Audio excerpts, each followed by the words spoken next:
something we all understand. The revolution will be televised.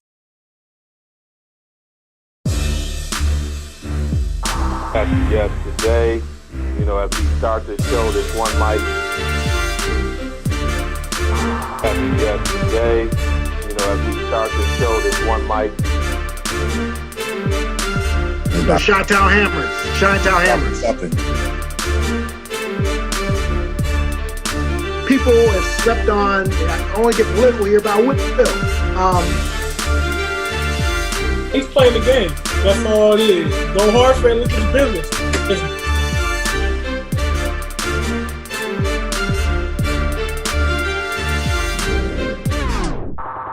Yes, today, as we start the show, this one mic. Yes, today, as we start this show, this one mic, as we also prepare for the launch of another year of the RSG Tourney Challenge, which is just around the corner. We'll be talking about that as we get in we're coming up here on Selection Sunday and all that stuff, so we'll be dropping that. Pay attention to that. We look forward to getting that off the ground again. We're here with the Hammer again. Hammer had to be the last line of defense for us and held it on. How you doing, Chi-Town? Doing great, man. Again, we're going to repeat, man. Shoot. I'm hoping you're going to hold it down because the rest of us was failing. I don't know if the young... Man, y'all were drinking that Kofi Coburn IO Kool-Aid last year, and that's how I got y'all. I picked Loyola. Oh, my and Lucas, man. They did it. Oh, my. Porter Moses Swan Song, and then Drew Valentine doing a nice job getting him back to tourney. So proud of your brother. So He's doing his thing. And then we got my man Darnell Kirkland Jr. How you doing, man? Man, trying to hold it together. Not doing the greatest, man. Just learned just a little while ago that one of my former players was shot and killed in Ipsy over this past weekend. It was gone way too soon. The 18-year-old kid. Wow. Haven't even experienced life yet, and wow. Yeah, it's just sad. But we want to, we doing the show is like therapy at time. You get to talk and you have some fun, just distract from everyday life at times. So, be interesting to come and talk some sports with you guys today.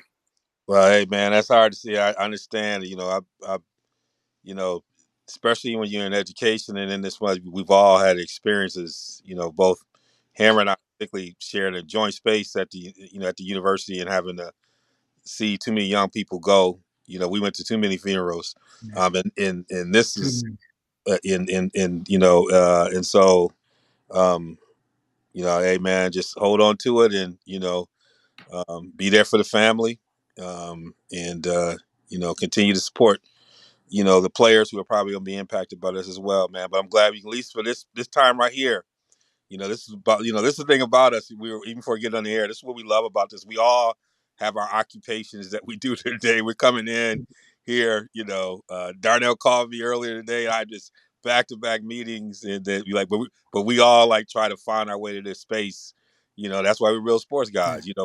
We got real jobs and real things we're facing outside of it. But then we come to this space, and it's been that way since 2010. And this is our therapy session. There ain't nothing else coming out of this, probably other than this is our opportunity to kind of be in our own space. So I appreciate you feeling enough to be able to share this, young brother. I appreciate that, man. And we'll try to support you through the rest of this evening and kind of get you away from it for a little bit.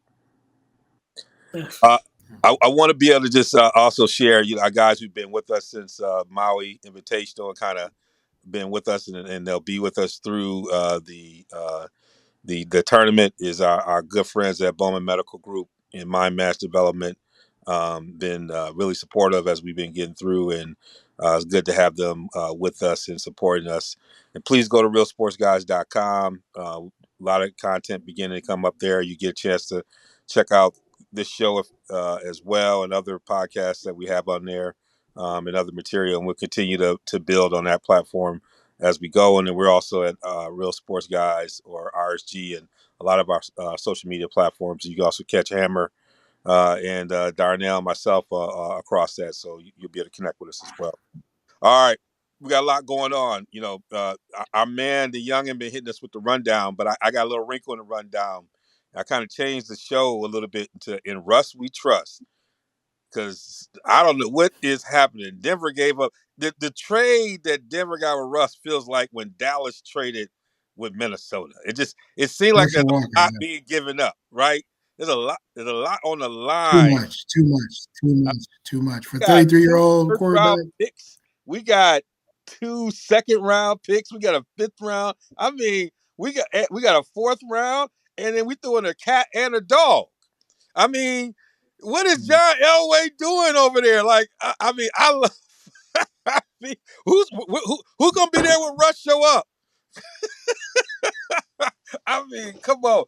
All right, Yeah, Darnell. he I trade know. Noah Fant. Huh? Go ahead, Hammer. I'll let you go. Then go back. He trade Noah Fant. He trade Noah Fant, and I don't know the brother, Yeah. the D lineman. I don't know about him, but Noah Fant, I was stunned by trading him. I mean, his picks is enough, so picks are enough. But go ahead, Darnell.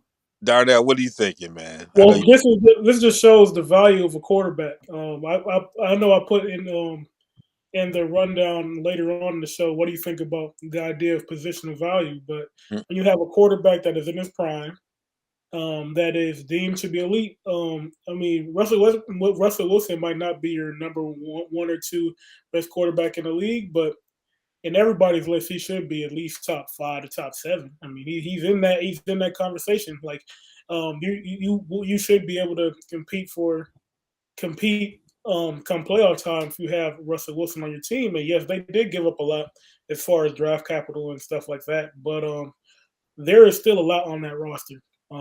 Looking at Denver, they have weapons for him to use. They have Jerry Jeudy. They still have Cortland Sutton. They have a speed demon from Detroit. Here, KJ Hamler. They have plenty of pieces at their disposal. That Tim Patrick. Yep. That Russell Wilson will be able to throw the ball to. I mean, they're gonna have to fill that other offensive tackle spot away from Garrett Bowles, I believe. But hey, they have avenues where they can pivot, and like they always say, it's a copycat league, and the team that wins the Super Bowl always sets the market for the way teams want to construct their the way different franchises want to construct their rosters, because like, hey, if the Chiefs win and if they won the Super Bowl with their terrible offensive line or something like that, or like I guess it's the Bengals this year. Like, oh, people just automatically start saying, oh, the biggest most important thing is, all right, we go out and we want to bring in a big high profile weapon, and we don't necessarily prioritize offensive line. And since they lost in the Super Bowl, they're gonna say automatically it's the other way around. Okay, we need to prioritize offensive line because that didn't work. But this kind of thing is very fickle, very flimsy. And now the Rams won. People are going to say, okay, draft capital, maybe it's not the most important thing. We can get rid of these picks, and the next guy, they're looking for their Super Bowl. They want to see how they can fit into this. If they see if they can exchange their picks for an established productive name that they can possibly make a playoff push and possibly win a Super Bowl. So I think that's what Denver's line of thinking is, and this is why they ended up where they are. Well, it's interesting because you think about the quarterbacks in their division. I mean, it's going to make it an interesting, division if everything stays pat with the Raiders, and obviously we got the youngin Herbert over, and with the Chargers, and then Patrick Mahomes. I mean, within that, just that West, it's going to be a battle, and so I think that's why I traded more. Well, I think that's That's probably why why they. Tracy Moore done. That's why they did it, because at the end of the day, scary money doesn't make any money. So you gotta put your chips in. Bro, they need to read. They were 7-10 last. They need to rebuild with a young quarterback. Drew Lock ain't the answer, and going Russ and Russ We Trust, man. They were 7-win team last Who year. is the answer though? If you're saying What's the answer? Build through the Tear draft, it down and rebuild like the tear it Bengals down. did, and they ended up in the Super Bowl. You don't go around and you go draft a young dude. You don't go around. They see the thing about it. The Super Bowl showed you two ways to get to the top. You either tear it down, build it back up, or if you're one quarterback away, Denver ain't one quarterback away. Denver's a lot of stuff away. I mean, Denver won 7 games last year, man. Remember, with an excellent defense. Their offense is raggedy. You could argue that because they had a quarterback. You could argue that they had a quarterback who can get the ball to the weapons. Like, you couldn't argue that they didn't have weapons. They didn't have weapons, but not that great. I mean, Jerry Jeudy's up and coming. Sutton has been injury prone. He's up and coming. KJ, that's your guy. I know that he's a good player. He ain't great. I'll give him some love, but again, he's a third receiver. He ain't no second receiver. But it's about using him in different ways. Like, they got the dude from Missouri, right? The tight end. The way they let.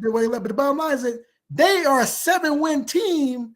Russell Wilson ain't worth no 5 wins. I would say, if you think that George Patton's gonna be sitting with us no line on Sunday. You saw he did in Seattle with no line and no. I mean, yeah, but they got DK Metcalf and they got DK Metcalf. They got the brother, the receiver. Tyler Lockett. They got Rashard Ball at the end of the year. Defense ain't bad, so they weren't that. And also, like I said, but you got elite defense in Denver, and you got elite quarterback, and you don't need to really score that much. You score 21, 23 points a game, you can win. With 7 victories, bro. They should have more than 7 victories, man. Yeah, but we're living in the NFL where we saw the 49ers go from, I think they won like 2 or 3 games, and then 2 years. Because they had injuries. 2 years later, it wasn't because of lack of talent. They're in the Super Bowl. It was because of injuries, because they were losing their The quarterback. Broncos had injuries too. Jerry Jeudy was on he was on my fantasy team. How long was he gone? He was gone for a good 8 weeks, yeah. But they had other weapons. Noah Fant. They had Tim Patrick had a nice year. I mean, the bottom line is, it's a nice trade to get butts and seats, but ain't a football trade to win. You ain't win the rest of the last year. You ain't beating Mahomes. You ain't beating LA Chargers. You ain't beating the Raiders. They might finish 4th. Anything can happen. Dumb move. I love Russ. Russ is my favorite player in the league, but I wish he was with New Orleans. Would have been a perfect fit for him. I hate the fact he had a no trade clause. He should have said no. That's what he should have said. No. And I know Elway got in his ear, man. They had more talent around Peyton Manning when they brought in because they won a chip when Peyton Manning was near the end of his career. But at the end of his career. Russ is much more mobile. Russ can give you a lot more you can do in the field. Russ's arm is live. Peyton's arm wasn't live. Russ throws one of the best deep balls. Russ can run a little bit, but plus they got a running game, Russ can open up more of the offense. And what they're looking at is by scoring. Devontae and Melvin is the good tandem. By putting pressure on the offense, that makes their defense even better, right? And so you need somebody who can allow you to keep pace with those other teams within your division. I would not go to a division. That's why people said. That's why people said Aaron Rodgers wouldn't go there. This is what I'm saying. This is what I'm saying. If Russ takes their offense up, Denver clearly probably has the best defense in that division by far. Yeah. If Russ takes the offense up, I don't know what they're ranked right now, but if he takes their offense to, let's say, 12, they were 5 last year. They're good. They're excellent defense. Not a problem. But the bottom line is their offense was so bad. The offense does not have to be great. But they're not going to be bad with Russell Wilson. That's the point. I'm saying, but it's not going to be top 5. But the point is, it doesn't have to be top 5. It doesn't have to be. So it's gonna be 15. That 15 might be enough to win a Super Bowl with that team and that defense. So, where was the 49ers offense last year? And they were a game away from the Super Bowl. Like 15, 16. Their defense was off the charts. I mean, it's They a were good a game away analogy. from the Super Bowl. It's a good, and they were in the. That's That's a good analogy. I'll give you that. I'll give you that. Like I said, it's great debating with you because you got knowledge. So I'll give you that. But again, like I said, I would not go to the AFC West. I'm sorry. Well, I would have gone to the reason South. why Elway did it is because Elway hasn't been one of the greatest quarterbacks ever. Hasn't been good at finding a quarterback unless it was Peyton Manning. So finally, they figured out we got to take out we're not evaluating quarterbacks well. Whatever it is, we're not evaluating it well. Yeah. So their formula is back to what the youngest said. Learning what the Rams is. Let's go back. Let's do this thing the like Rams were a better team. We're gonna do it like 3M. We're not gonna make it. We're gonna make it better. And they're the number one defense. So that's the thing. It's so I don't like that. I don't think it's a good move for Russ. I'm a Russ fan. I hope. I mean, it is in principle. I hope he goes to bed at night with his lovely wife and gets up and realizes, baby, Sierra, I made a wrong decision. The point you just made right there makes sense. Now, the part I talked to Darnell about this earlier. It doesn't fit into what also works well for Sierra part. Because you figured out when you was leaving Seattle, you would get to a situation that would be good for him, but also good for what she's doing in her career. I mean, it's not far from LA. You can get back and forth to LA. But it just doesn't it didn't fit into that one, right? It didn't fit into that, like, what works New Orleans would have been perfect. New Orleans would have been perfect for her career, for him. That's Michael Thomas coming back fresh. Kamara. I don't understand how he would allow that to go to Denver. Denver? I mean, when you got Mahomes, you got Herbert, you got David Carr. You got Russ is never scared. Russ ain't like I'm scared. They got to worry about me. It's about again odds. Again, you can finish fourth in that division. Russ is like, I take this defense. This feels like what the defense I had when I won the Super Bowl last year. He feel like this. He probably like this, like the defense I had when I won the Super Bowl. They let Von Miller go. That's all right. I heard Von Miller might be coming back. He might be. Well, that'll be what's up. He need to come back. They better stack up the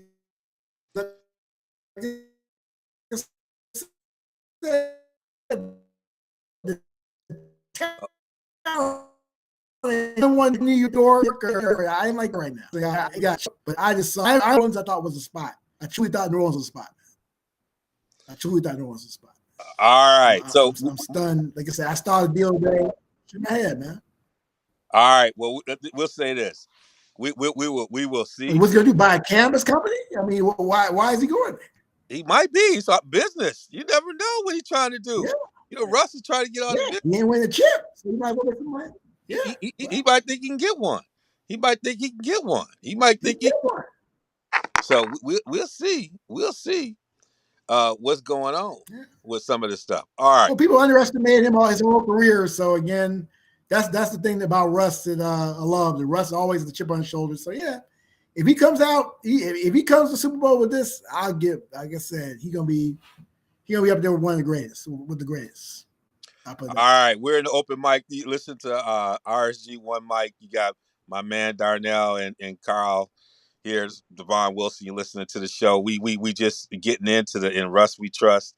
A lot of debate. We'll be able to track this. We ain't talking about Westbrook. Let's make that quite clear. We ain't talking about Westbrook. Talking about Westbrook as he's mad about. I don't know. We have to leave that one for later on. But Zion might be returning to the Pelicans. There's a Zion side. They saw him taking pictures with kids. He must have heard the streets was talking. He made his way back on down there to New Orleans. I hope you just stay away from that good food. Stay away from all that butter. I know he's been working out, getting ready, but he coming back. What would this do for the Pelicans if they can get Zion back? Do you feel like they can make a move, make a run. What does it look like? He doesn't need the ball to make plays. He can just make plays. Young, and what do you feel about this Zion returning after all this stuff? Well, it all depends on what another Detroit brother, Willie Green, how he kind of manages it. How he kind of manages it and try to fit him back into the team. Because remember last year they were doing a whole bunch of the point Zion thing where Zion was on the ball pretty much most of the game, and Lonzo was off the ball, and they run a lot of pick and roll with Zion. Like you said, Zion really doesn't need the ball a whole lot to be effective. Like he does, you saw at Duke. He did a lot of like he's at his best. He's a very high energy player and get offensive rebounds. He does a lot of the little things very well. I think if he's in that mode, he adds a lot to this team, especially in in a possible matchup where they play like the Lakers, where they don't. A lot of that, the little thing is a lot of things that the Lakers really don't want to do. They have a really old team, so I think that could be very dangerous to a Lakers team in a play-in scenario. Especially, the Pelicans are young; they're going to be very hungry, and they're going to give it all they got. And as far as Zion coming back to New Orleans, I don't think that's going to happen, man. I think he already failed, man. His PR team is working overtime. So he started off. What he did was he came, and where you got the picture from, he actually went to church, right? He went to his black church. They people on the ground say this is one of the biggest black churches out there in New Orleans. He was shaking hands, kissing babies over there, taking pictures with the people. And you know what? I don't know about Twitter, but on Facebook, you're not gonna hear any more Zion slander because the church mothers are gonna assemble and they gonna cover old Zion. So he has nothing to be worried about on that side.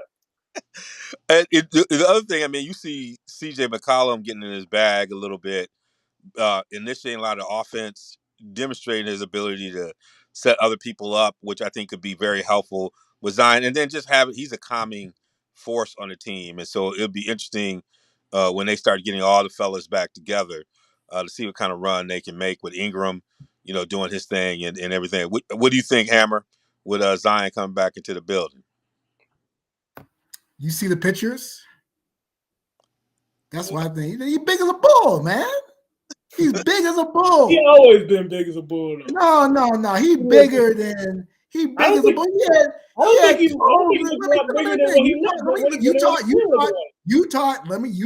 me go ahead. I know what you're talking. He's big as a bull. What you got to say something? We all knew he was big. He's big as a bull, man. I mean, you look at it. His jacket, his leather jacket didn't fit right, man. He need to get new clothes. He's big as a bull. He gonna mess around, break his foot again. He need to just shut it down and then trade him to New York where he really wants to be with his guy, RJ Barrett, and get a coach there. I don't know what they want. I ain't taking him to New York. They'll take him in New York. You talking about the Dome. They'll take him in New York and Worldwide West and Leon. They'll take him in New York. But the bottom line is, dude, he's big as a bull, man. What you think he gonna do with that New York pizza? Man, he going again eating. It's thinner. First of all, it's thinner. Yeah, New Orleans pizza it's nice and thin and foldable. He's always been big. I think he's big as a bull, man. Like I said, I was stunned. Like, he got bad PR people because I'm like, dude, he look big as a bull. I mean, I'm like, is he playing for the Saints? Is he playing for the Pelicans? But I'm saying this is that because he's got, I think, the addition of C.J. McCollum and some other people, he can basically roam and cut. They can have him in the screen. You can't roam at three. Dude, he's over $3 bills. Look at the pictures, but bro. He carries weight well. Look at the pictures, bro. He's over $3 bills. Look at the pictures. Well, you cannot play. But you cannot play in the NBA over $3 bills. But where that's a problem is if they played him like they played him last year, where he's playing the point forward. He ain't got to do that. He can pick and choose where he wants to go. Plus, because he's been out, they built up other guys who can contribute. So he might not have to give you. He don't have to give you 30 minutes. He He just got to can't give you give you 20 25. minutes right now. He'll be huffing and puffing Well, after about a couple of sets. but He big as a bull, man. a huffing and puffing Zion can get you. Did you see the same picture I saw, brother? I would But say Zion's don't care. That sweater was But not fitting well. a huffing and puffing That Zion, sweater was not fitting well. He needs to do so. That sweater was not fitting well. he's still gonna give you Let's 18. be real. The jacket was not fitting well. That's okay, but he still can get you 18 and 10, and on a good night he get you 24 and 17. So it don't matter. I don't care if he huffing and You puffing. talking about Mountain Dews? You talking about points? Hey, all I gotta say is if they play the Lakers, they're gonna be very uncomfortable. Zion gonna hit AD with his shoulder, and LeBron AD gonna might go be over up there. the game. LeBron showed you, like I said, that's the one thing. LeBron showed you the Akron way, man. That brother went on. That's one of 2 times I couldn't say nothing about it. Again, I'm not the big LeBron fan, but Saturday night, that brother was down. That showed that brother was like back to Akron, like I'm in the hood. I'm about to get killed. I'm on my last leg. I'm going all out. He went like it was his last game. I love that brother where he played. He ain't beating the Lakers because the bottom line, Zion's beating himself with the Mountain Dews and the Domino's pizzas stuffed with cheese. I think you underestimate. I'm a big critic of Zion because I felt like this is all you got to do. I already said I was disappointed. However, I'm very disappointed. I watched and they struggle a little bit with the Grizzlies tonight, but CJ McCollum gave him 25 biscuits and didn't he get 20 something in the first half? Like you add Ingram back, and all Zion got to do is clean up what they already have. They already got good players. They got some other players. Everybody's playing in a natural position. All you got to do is go get rebounds and finish. Oh, he gonna do that. He gonna do that. He got to lose 20 pounds. I was a little nervous if he had to play that point forward role. If he had to play a point forward role, I would have really nervous. But now he just got to fill. I'm nervous that he went to that church. He got him a church dinner, a couple of church dinners, because that's the biggest black church in New Orleans. I know they had some real good food down there. So that's the last place he should have been to. Hey. Good church dinner. They looking out for him. Church mother's right. He set down there. Ain't nobody gonna say nothing until he ready to move on to New York. All right. We're gonna move into the Cypher NFL Combine talk. All right. So Young has been talking a little bit about this. I'll let you set this up and really get people understanding. When people talk about positional value versus best player, talk a little bit about that, Darnell, and then we can get into a conversation about what is the best approach. So when you talk about positional value, there are certain positions in the football world and the analytics world.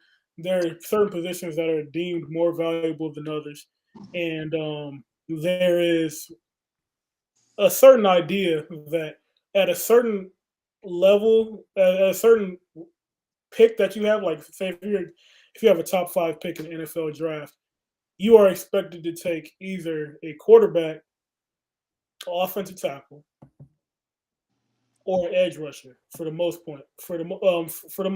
No matter what year it is, who the prospect is, who the best quarterback is going first. If he's not, if the quarterback class is weak, then it's either going to be offensive tackle or it's going to be an edge rusher. So, well, my question to you guys is, where do you believe in the idea of the positional value? And if you do, like, where does the sliding scale lie, and where is that line of demarcation where where you would go from the highest value of as from a positional standpoint to where I would just pick the best player available?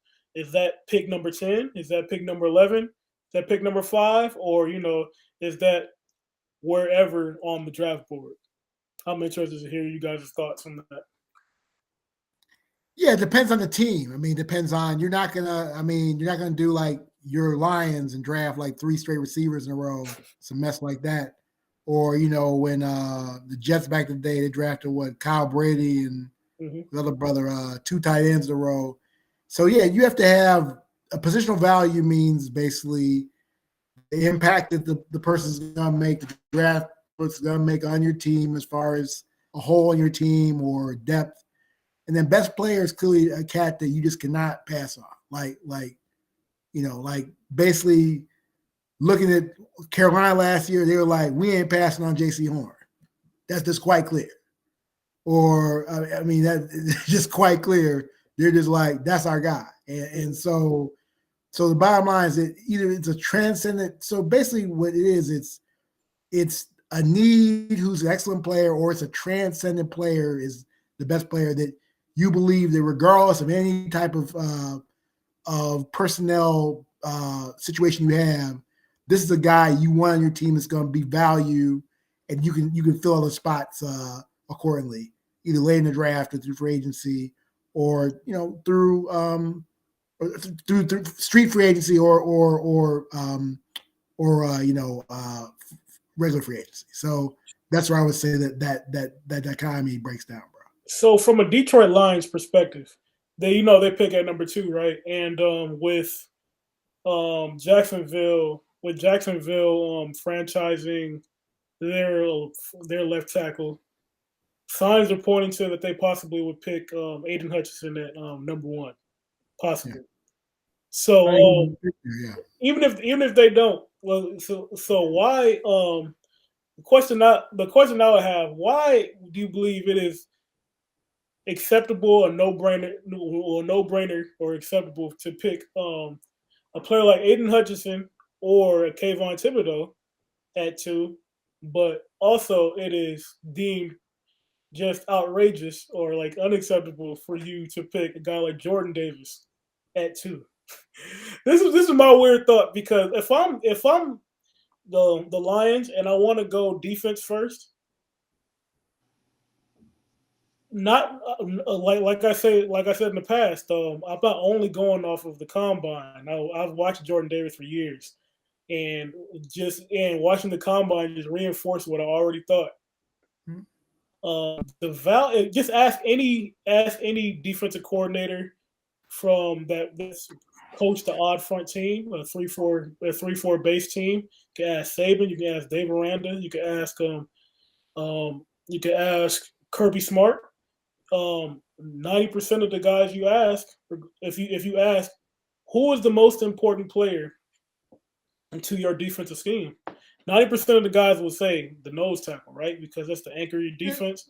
That they set what you're able to do as far as a defense. And I think, and people argue, okay, he's a nose tackle. He's not a great pass rusher. He's not gonna rush the passer away that Aiden Hutchinson or a Thibodeau will be able to do. But in my opinion, the value of having a guy like Jordan Davis on your defense, pretty much he guarantees that you're not going to be able to run the ball up the middle on them.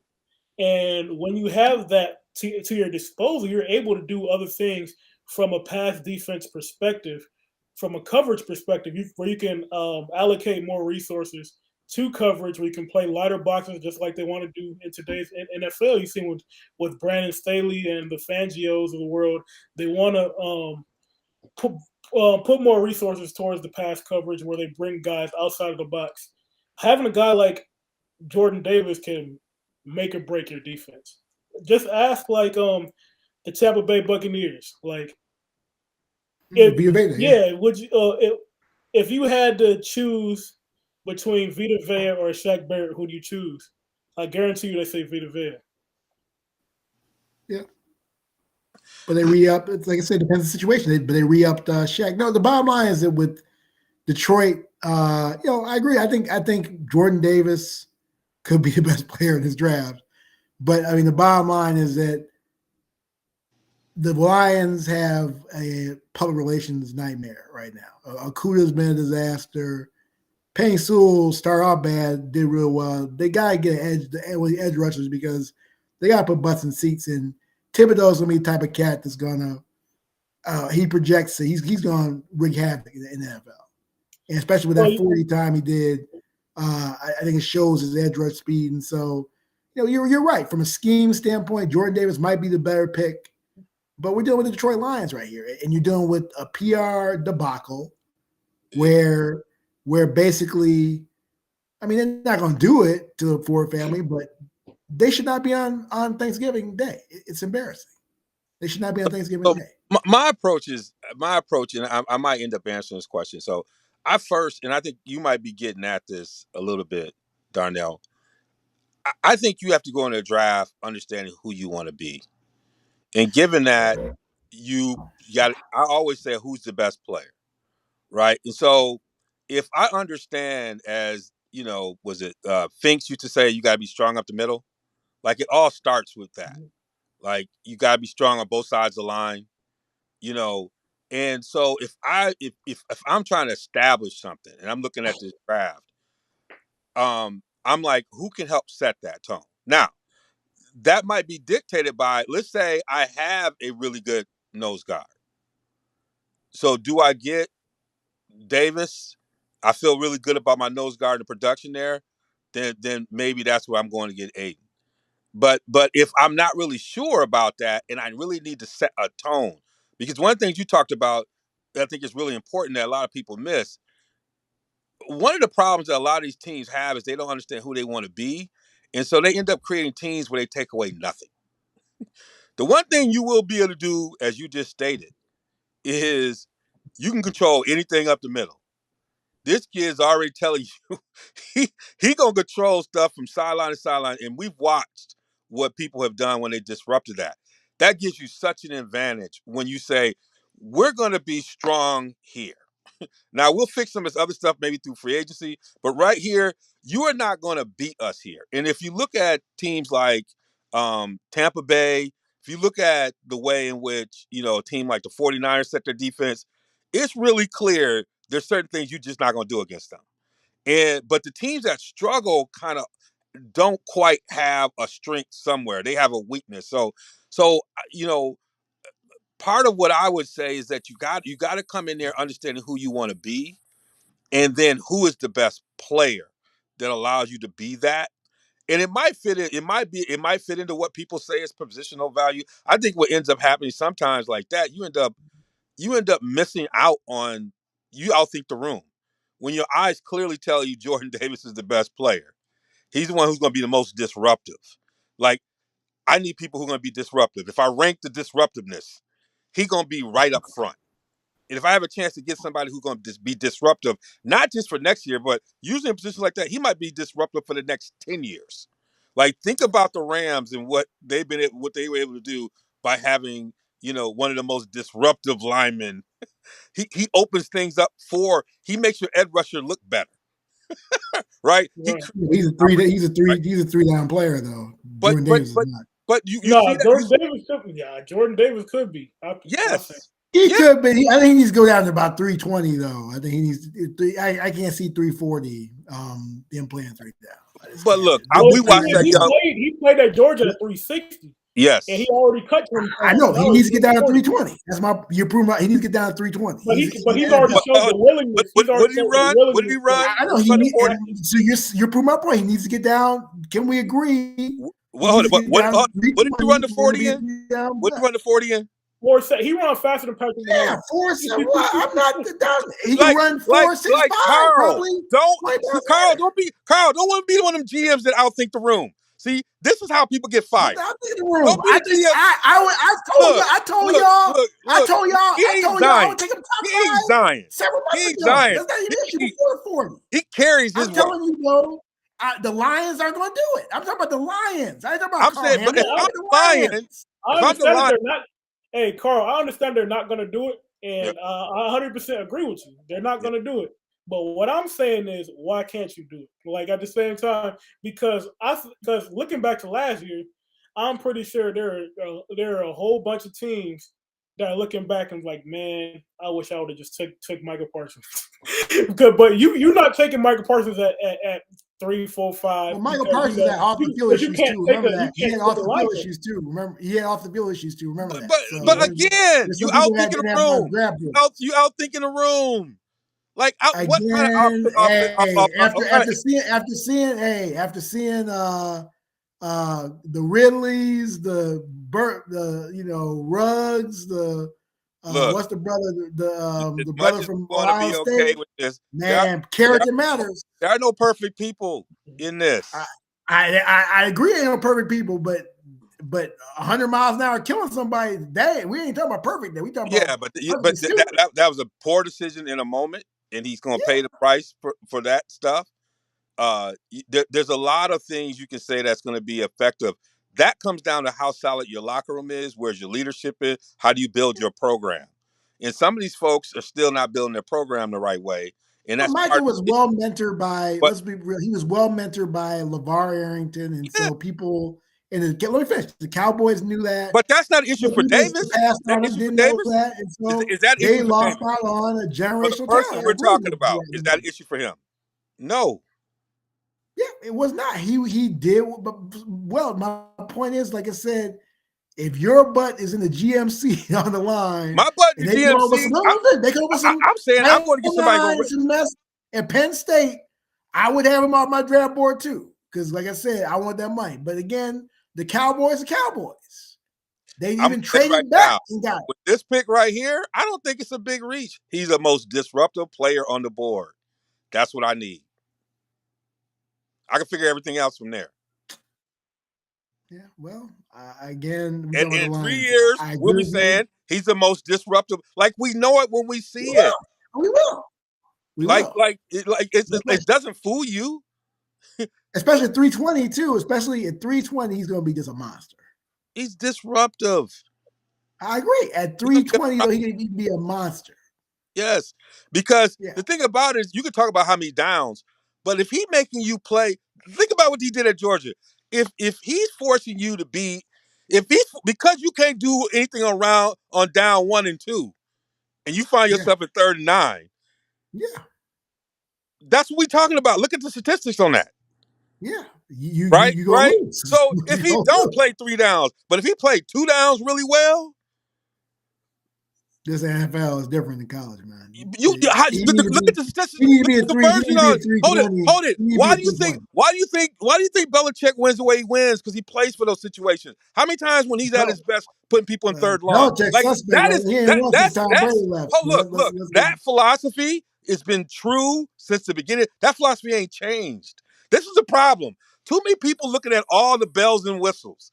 At the end of the day, if I I can put agree you in a with you. predictable If I down, had to pick, I would make you it. But can I'm telling you, win. the Lions won't make. The Lions won't do it because of the stuff I told you about. But that's why they're gonna be where they at.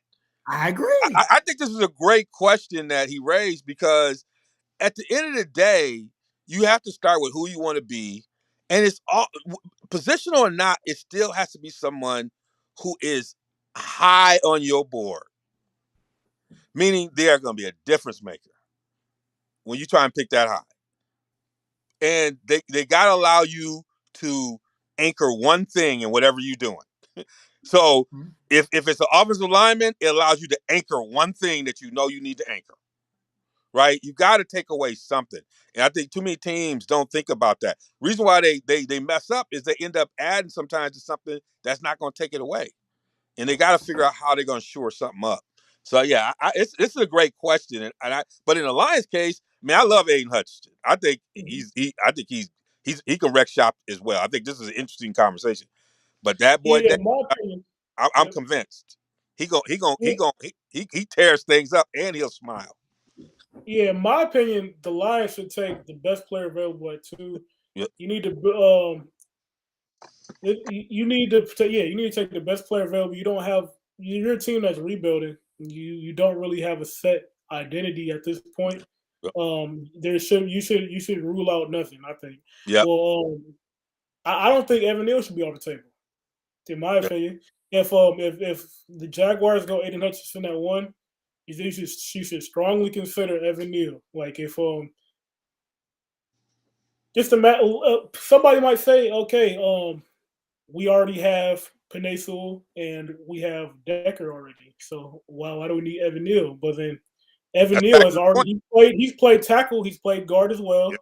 and shoot, Yeah, if you if you move Evan, like we've seen Quentin Nelson and Zach, not Zach Thomas.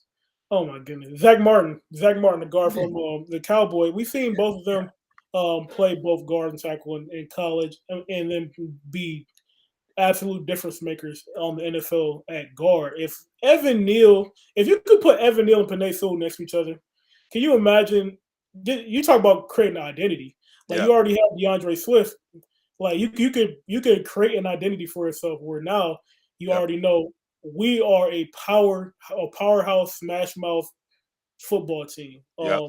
We're gonna run the ball right down your face, and maybe fourth, fifth round, we might get Brian Robinson. We might get Hassan Haskins. To now, we have more. We have a downhill back, and we have DeAndre Swift to where now we don't have to wear anybody down. We have a lot of talent there, and we have an identity, and also plays to Jared Goff's strengths, where his strength is the play action game. So now you're adding that. We're really strengthening that layer to his game, and you could possibly make it work with Jared Goff. So we'll see how they end up. I love that. I love this discussion point because I think that's given the way we've been going back and forth. It tells you like everybody made some really good points about why you should look at it, and everybody made some really good points around this. So the combine's come and gone. We had a lot of interesting stuff happening. I mean, the offensive linemen came in and showed up and showed out. Rarely do you have a combine where the offensive linemen feel like they were the stars, but there's some other stars in there. So who are Darnell? I'll start with you as our kind of our resident combine person. But who do you say were the winners and losers? And I'll go to you, Hammer.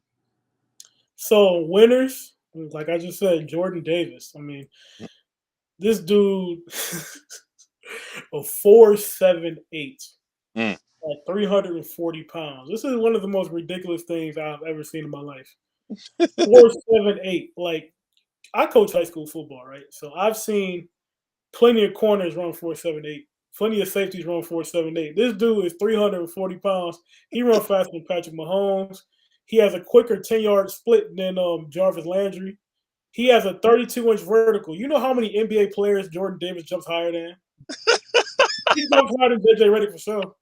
He jumps higher than Kyle Korver for sure. This dude is 340 pounds. Like, this is like ridiculous. This is the type of explosiveness.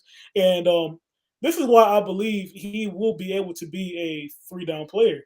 And like Carl said, yeah, he might have to come down a little bit more. He played last year. You don't have to come down 360. He played last year at 360. He's already shown the That's willingness. college. He's shown the willingness to cut down. You know what I'm saying? So he's already cut down to 340.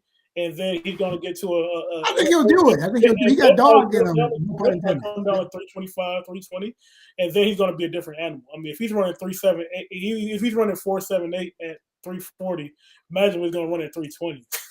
This dude's going to be running 470, 471. He's just like, oh my god! And then if you get him with another defensive line coach, get him with some good veterans, they're gonna show him a pass rush mover too, and then he's gonna be able to stay on the field on third downs as well. But in other news, you have guys like Olave, Garrett Wilson that balled out. You have some corners that balled. Like there was a lot of guys that really had a good showing for themselves in the combine. But as far as losers, I'm not a very negative guy on this show, but man, Kayvon Thibodeau, his combine bothered me because we all know he's a freak athlete. I had no doubts about his athletic prowess. I knew he was gonna run fast. I know he's a strong guy. I know he's very explosive. He's a great football player. But what he showed during the combine, and I believe, is a lack of competitiveness, and that we all have our things. We all have our things that kind of the things we look for, and they're a turnoff for us. Like I know Carl, he's big on the size, the measurables, height, weight, speed, that kind of stuff. But me, the lack of competitiveness, it really bothers me because Kayvon Thibodeau, I was very looking forward to him going head to head with Aiden Hutchinson. I knew he was going to take that competition seriously. I knew he was going to come in, and I knew he was going to show out. I believed in Kayvon Thibodeau, but the big knock on him coming in, and the big rap on him was, okay, he takes plays off. This guy's lazy. I was ready for him to disprove these different narratives that are out here about him. But then he goes to the combine, he runs his 40, he does his bench press, and then he says, "I'm going home." Why? Because and when you ask him why, he said it was a long day. And I know it's a long day. They wake these guys up early. They make them. They try to poke and prod on them and see. Okay, well, how is your ankle doing? Like, how long is your hands? Like, how long are your fingers? Like, they do all these kind of little tedious stuff. But I know it's a long day. But it's not just a long day for you. It's a long day for Aiden Hutchinson. It's a long day for everybody else that is in that building. And it really looks bad. It really looks bad that you would just flake out like that, because it just goes back and his agent told him to leave. His agent told him to leave after his agent told him to leave. I think that was a bad look. He's gonna look great in his pro day, and that's the bottom line. I have no doubt he's gonna look great in his pro day. I told you. So the combine doesn't make a player, man. The combine can show you measures a player, it doesn't make a player. So I like the fact these guys, if you don't take the risk, don't take the risk. A lot of people, I understand that too. But if he if you don't want to work at the pro day, you don't want to work at the combine, you want to do everything at the pro day, that's fine. Just skip the combine and do everything at the pro day. I mean, that's fine. We've seen countless athletes do that in the past, but I think he hurt himself way more than he helped himself at the combine, because. Well, yeah, that's what I heard Stacey Dale's talking about this morning on my local talk show. I think they're too harsh on the brother. Again, it's a combine. He ran his projected 40. Yeah, I think he's going to show out on into what you might see on tape, right? You might see a lot of positive tapes, but if you see some taking off, you got to believe what you're seeing. Right. And so what the combine can do is reinforce some of those things. Right. Okay, you passed on Thibodeau, he turns to be a star. You'll be at home watching Amazon, ESPN. Yeah. But if you pass on him, that means you got Jordan Davis, you ain't gonna lose. That means you probably went with Aiden Hutchinson, you ain't losing. So those people ain't gonna do it. It might be farther down the line, but they're talking about he might slip because of this. I think that's ridiculous. But when you show up and you see the guy right behind you, got to go at him. I know Aiden didn't take off, and Aiden went all at it. Like, this is your opportunity to say, "Hey, I'm the dog up in here," But you came in there like the puppy. And you talking about a long day. That bothers me. Yeah. That was bad. That was bad. Again, he's got bad PR people. He didn't say it was an agent. He said it's a long day. We know what happened. He said there was a plan A and a plan B. He needs to get better representation. That's the bottom line. His representation is raggedy. He should have not gone to Indy and gone to Eugene and showed out. Instead, he were tussling. He wanted to run a 40, and he did a nice thing, and the bench did well. And then they were like, and then they whispered in his ear, "Man, you showed out. You can only go down from here." He listened to him. He's got to get stronger. So I give you that. It's this weak-mindedness, but he's a young man. But again, trust me, he'll show out at that pro day. I'm not worried about it. I'm not worried about the character flaw. They go Hammer taking measurables over Hart. They go Hammer taking measurables over Hart. There you go again. Yeah, and like I said, Darnell, measurables over Hart. And like I said, hey, Hammer gonna have a bunch of 10 men on his defense. They're gonna be looking good. They're gonna be looking good at the airport. Man, because again, you got and you're gonna be in the press conference like, "We need more dogs." we get them to lay around the dogs. We get the star Cradle Clem, the guys look like Adonis. We get them in the first 2 rounds. But again, like I said, I respect where Darnell's coming from. I think it's overblown, man. I think this guy has shown He's top. Yes, he took off some plays. I'm not worried about that. Like I said, some of this had to do with the fact that these kids did get hurt. They know that a lot of money's on the line. So I mean, yeah. So, yeah. So. All right. Well, that's enough about the combine. We didn't get. It was good that you kind of We got talk about the losers. We talk about the losers. I think losers. Kyle Hamilton, definitely, no question. That's a bad 40. Like said, what is it? I said, yeah, he didn't run fast. He ran like a 4.6. No. He lost a lot of money. I hope he lost a lot of money, man. He flushed millions of dollars down the toilet, you know. And then I heard some cats talking about, well, he's a football player. And yeah, he can be a football player, but he running about 4.6. He's a slow football player at safety. What are you gonna save at 4.6? He gonna save nobody. They don't run the house. What's he gonna save? So come on. And Kenny Pickett, small hands Pickett. Traylon Burks cost a lot of money. Yeah, a lot of money, man. He was running like he was from the Big Ten, not from the SEC. So, you know, shoot. Well, I should take that back. Big 12, my bad. Big 10 showed out. So the Big Ten showed out with Garrett Wilson. My bad. Take that back. Big 12. Oh, your boy Chris Olave. He showed. I feel bad since I want him to run slower because I ain't gonna lie. I would like him to slip to the Bears, but you know that ain't happening. We ain't here for that ain't happening. Like I said, I was praying for Justin Fields and got Justin Fields stunned, you know. Because I thought we'd be a raggedy. I didn't think we'd win that many games. And we got Justin Fields, but we ain't getting Olave. We ain't getting Olave, man. Unless we trade up, and that would be ridiculous. Well, you know, if we lose A-Rob, we get a 3rd round pick. So that's another. We might be able to trade up in the 1st round. So we'll see. But I don't think we should do that. I think we should get players. This is where polls has to show. I like to quote my man. I love quoting my man D. Will's talent development. That's what he's gonna have to show. I love that when he says talent development. He should say that that's just the way he even says it, delivers it is game changing. It's like talent development. It's just like smooth. It's like, you know, it's basically like it shows how important it is. But yeah, go ahead.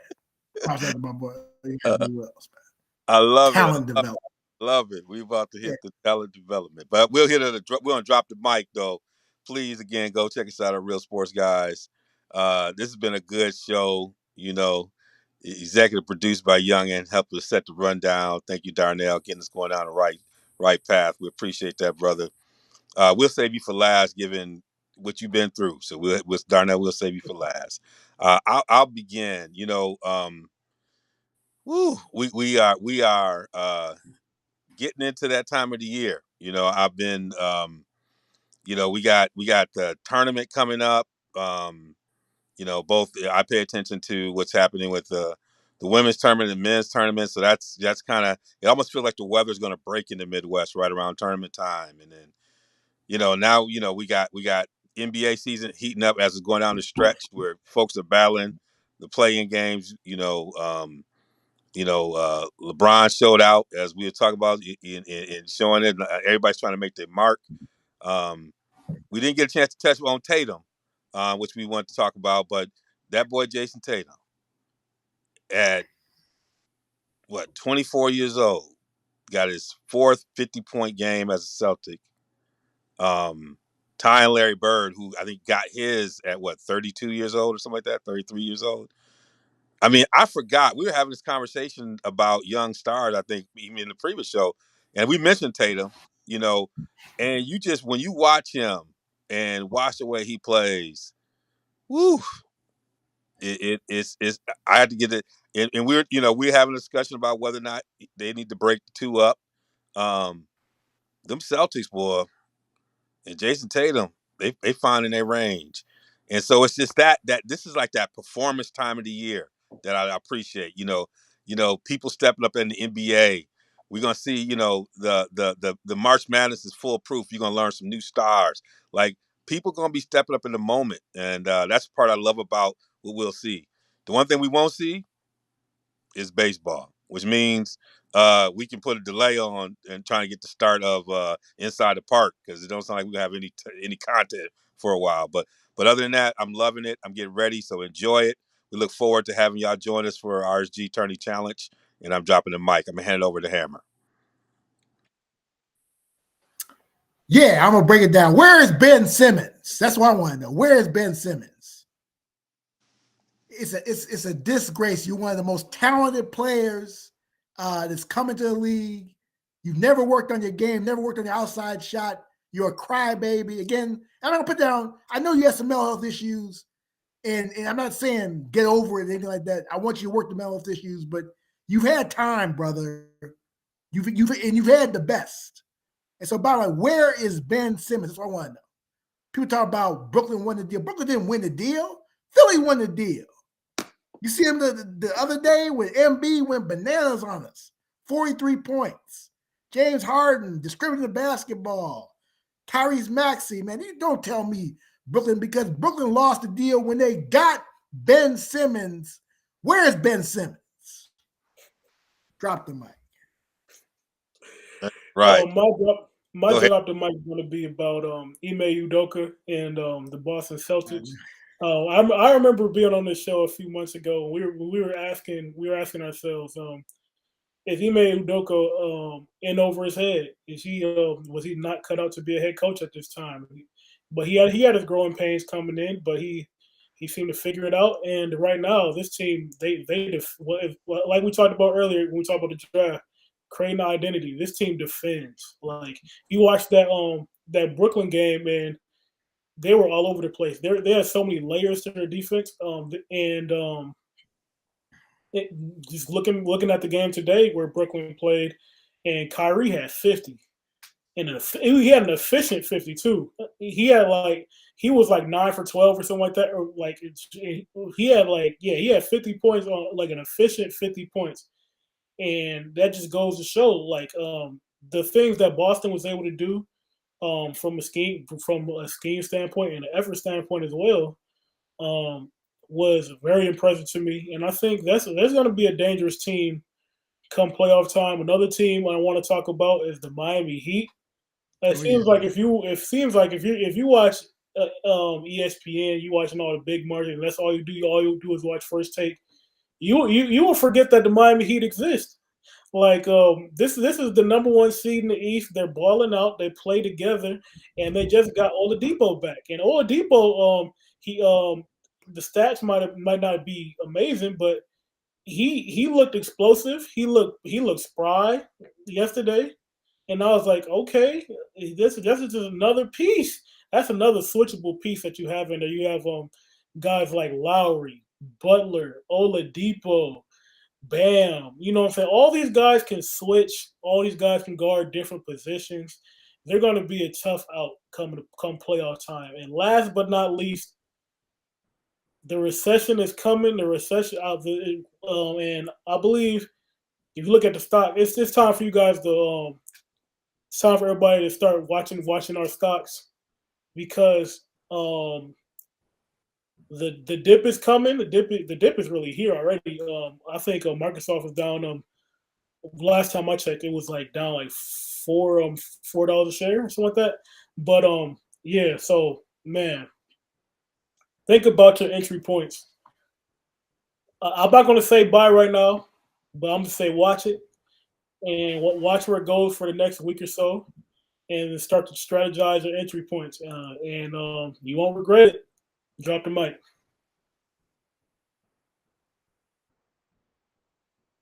Mic check. Oh, I said, sounds like you and I. You got me so excited, I forgot about my mic. I usually would end the show, but I'm like, it sounds like you and I need to have another conversation other than what we've been having. I need to talk to you about my stock game. I'll be calling you later on tonight.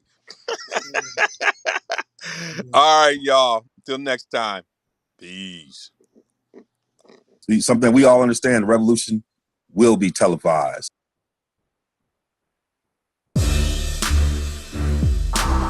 Yes, today, as we start the show, this One Mic Yes, today, you know, as we start the show, this one mic. Chi-Town Hammers. Chi-Town Hammers. Something. People have slept on. I don't want to get political here, but I will. He's playing the game. That's all it is. Go hard for it. Look at the business.